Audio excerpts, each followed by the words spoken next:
வணக்கம். இன்றைய முக்கிய செய்திகள். தமிழ்நாடு அமைச்சரவை இன்று விரிவாக்கம் செய்து புதிய அமைச்சர்கள் பதவியேற்றுக் கொண்டனர். புதிதாக பதவியேற்றுக் கொண்ட அமைச்சர்களுக்கு மேற்கண்ட இந்த இலாக்காக்கள் ஒதுக்கப்பட்டுள்ளது. அமைச்சர் செங்கோட்டையன் அவர்களுக்கு நிதித்துறையிலிருந்து மாற்றப்பட்டு தற்பொழுது வருவாய் மற்றும் பேரிடர் மேலாண்மை துறை அமைச்சராக நியமிக்கப்பட்டுள்ளார். UAE, Netherlands, Sweden, Norway, Italy உள்ளிட்ட 5 நாடுகளுக்கு சுற்றுப்பயணத்தை மேற்கொண்டிருந்த பிரதமர் நரேந்திர மோடி அவர்கள் இன்று டெல்லி திரும்பினார். தவேக அமைச்சரவையில் 4 பெண் அமைச்சர்கள் இடம்பெற்றுள்ளனர்.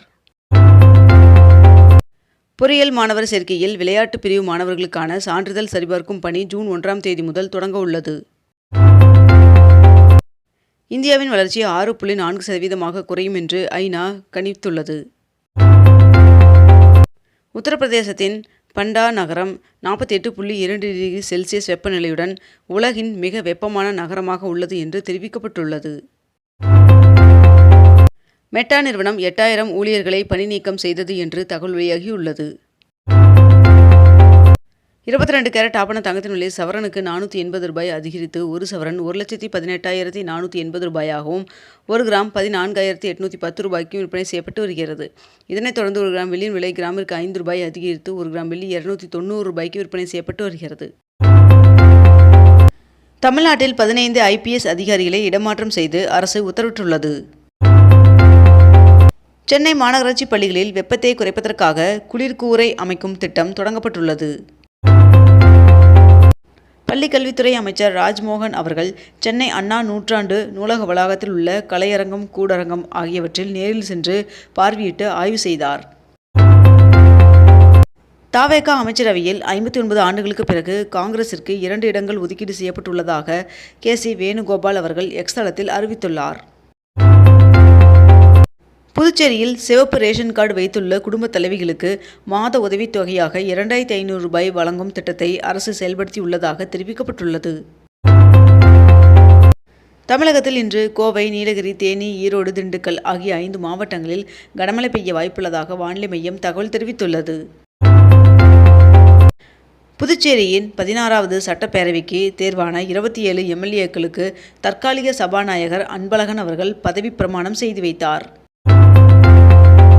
யூடியூபர் சவுக்கு சங்கர் அவர்கள் மீது பிறப்பிக்கப்பட்டிருந்த குண்டர் தடுப்பு சட்டத்தை ரத்து செய்து தமிழக அரசு உத்தரவிட்டுள்ளது.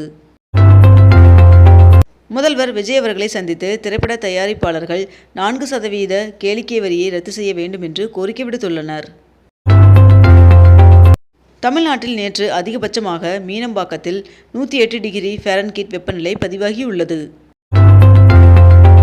டாஸ்மாக் கடைகளில் நிர்ணயிக்கப்பட்ட விலையை விட 10 ரூபாய் கூடுதலாக வழங்கப்படும் கடைகளின் விவரங்களை வழங்க நுண்ணறிவு பிரிவு போலீசாருக்கு உத்தரவிடப்பட்டுள்ளது.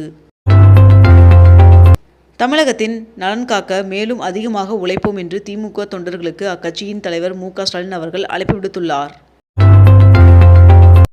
தமிழகத்தில் மருத்துவம் மற்றும் ஊரக நலப்பணிகள் இயக்கத்திற்காக 2,90,00,000 ரூபாய் மதிப்பில் வாங்கப்பட்ட 40 புதிய ஆம்புலன்ஸ் ஜீப்களை தமிழக முதலமைச்சர் ஜோசப் விஜய் அவர்கள் தொடங்கி வைத்து இயக்கி பார்த்தார்.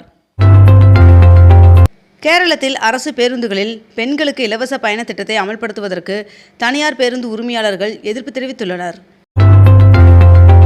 மாதாந்திர பராமரிப்பு பணியின் காரணமாக பழனி தண்டாயுதபாணி சுவாமி கோவிலின் ரோப்கார் சேவை வருகின்ற மே 22ஆம் தேதி இயங்காது என்று கோவில் நிர்வாகம் தெரிவித்துள்ளது. தமிழ்நாடு முழுவதும் நிலுவையில் உள்ள சுமார் 4 லட்சம் ரேஷன் அட்டைகளை விரைவில் வழங்குமாறு உணவுத்துறை உத்தரவிட்டுள்ளது. மதுரை கொல்லம் இடையே 4 வழிச்சாலை திட்டத்தில் ராஜபாளையம் ரயில்வே மேம்பால பணிகள் நிறைவு பெற்றது.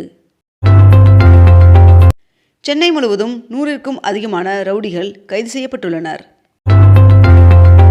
காரிஃப் பருவத்திற்கு தேவையான உரங்களை தங்குதடையின்றி தமிழ்நாட்டிற்கு வழங்கிட வேண்டும் என்று வலியுறுத்தி பிரதமர் நரேந்திர மோடி அவர்களுக்கு முதல்வர் விஜய் அவர்கள் நேற்று கடிதம் எழுதியுள்ளார்.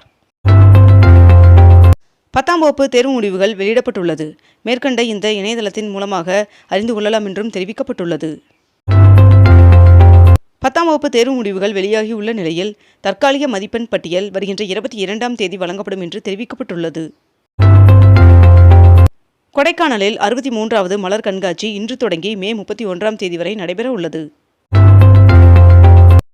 அயோத்திதாசர் பண்டிதர் அவர்களின் பிறந்தநாளையொட்டி அவரது சிலைக்கு முதல்வர் விஜய் அவர்கள் மரியாதை செலுத்தினார். தமிழ்நாடு முழுவதும் உள்ள ரேஷன் கடைகளில் பொருட்கள் தட்டுப்பாடு இன்றியும் முறைகேடுகள் ஏதுமின்றியும் நியாயமான முறையில் மக்களுக்கு வழங்கப்படுவதை உறுதி செய்ய முதலமைச்சர் விஜய் அவர்கள் அதிரடி உத்தரவு பிறப்பித்துள்ளார். தமிழகத்தில் அரசு ஊழியர்கள் லஞ்சம் கேட்டால் புகார் அளிப்பதற்கு மேற்கண்ட இந்த கட்டணமில்லா தொலைபேசி எண்கள் கொடுக்கப்பட்டுள்ளது. மேலும் புகார் அளிப்பவர்களுக்கு 1 லட்சம் ரூபாய் பரிசுத் தொகை வழங்கப்படும் என்றும் தமிழ்நாடு அரசு அதிரடி அறிவிப்பை வெளியிட்டுள்ளது.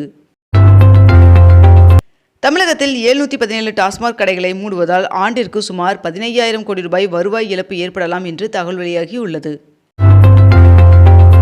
தமிழகத்தில் மாணவர்களின் மன நலனை காக்க நம்முடன் உங்களோடு திட்டத்தை தமிழக அரசு அறிமுகப்படுத்தியுள்ளது.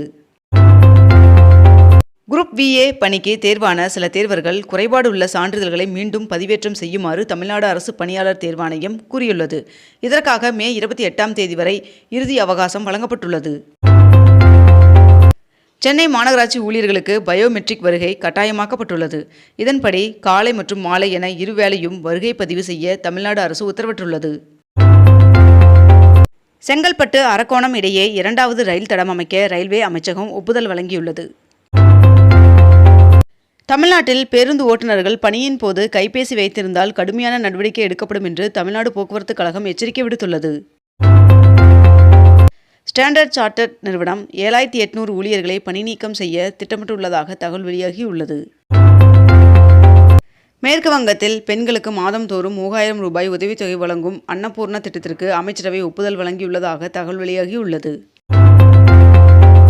பொதுமக்கள் தங்களது முகவரி உள்ளிட்ட விவரங்களை மை ஆதார் இணையதளம் மூலம் புதுப்பிக்கும் வசதியை மேலும் 1 வருடத்திற்கு ஒன்றிய அரசு நீட்டித்தது.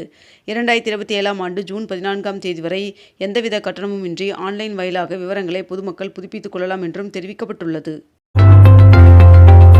லிட்டருக்கு 3 ரூபாய் உயர்த்தினாலும் பெட்ரோல் டீசல் விலையால் தினசரி 750 கோடி ரூபாய் இழப்பு ஏற்பட்டு வருவதாக ஒன்றிய அரசு தெரிவித்துள்ளது. தமிழ்நாட்டில் அம்மா உணவகங்களை புதுப்பித்து சீரமைக்க முதல்வர் ஜோசப் விஜய் அவர்கள் உத்தரவிட்டுள்ளார். மறு மதிப்பீட்டிற்கு பிறகு மாணவர்களின் மதிப்பெண்கள் அதிகரித்தால் அதற்கான முழு கட்டணத்தையும் திருப்பி வழங்குவதாக CBSE அறிவித்துள்ளது.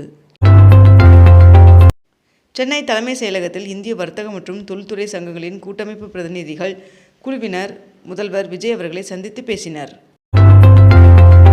தமிழக வீரர் வீராங்கனைகள் ஒலிம்பிக் பதக்கம் வெல்ல செயல் திட்டங்களை உருவாக்க வேண்டும் என்று அமைச்சர் ஆதவ் அர்ஜுனா அவர்கள் தெரிவித்துள்ளார். இத்துடன் இன்றைய தலைப்புச் செய்திகள் நிறைவடைகின்றன. மேலும் இதுபோன்ற அண்மை தகவல்களை உடனுக்குடன் தெரிந்து கொள்ள அக்னிபூ சேனலை சப்ஸ்கிரைப் செய்து கொண்டு தொடர்ந்து இணைந்திருங்கள். நன்றி, வணக்கம்.